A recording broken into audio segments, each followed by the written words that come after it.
ভাই তরমুজ কত করে বেচতেছেন? ভাই তরমুজ 80 টাকা কিলো বেচছে। 80 টাকা। কই থেকে কিনছেন এগুলা? কারণ বাজার থেকে। বাজার থেকে। কত পড়ছে? 77 টাকা কিনা।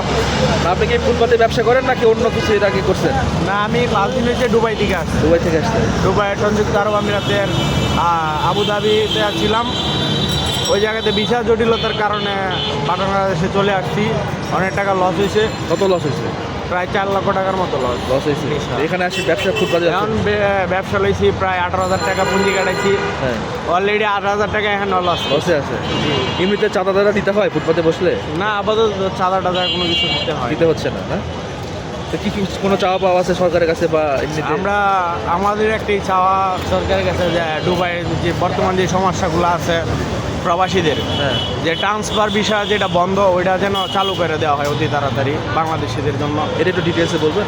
ওইটা হলো মানে যারা বর্তমান ওই দেশে অবস্থান করছে তাদের যে ভিসা, এক কোম্পানি থেকে আরেক কোম্পানিতে যাওয়ার যে ভিসাটা, ওইটা বাংলাদেশের জন্য বন্ধ করে রাখছে তারা। আচ্ছা, ওইটা যদি চালু করে দেয় তাহলে বাংলাদেশি সবাই ওই দেশে কাজ করতে পারবে, নতুন করে ভিসা লাগাইতে পারবে। তাহলে বাংলাদেশিদের জন্য আরও মানে রেমিটেন্স বাংলাদেশে পাঠানোর জন্য তারা আরও সচ্ছল হতে পারবে। আচ্ছা।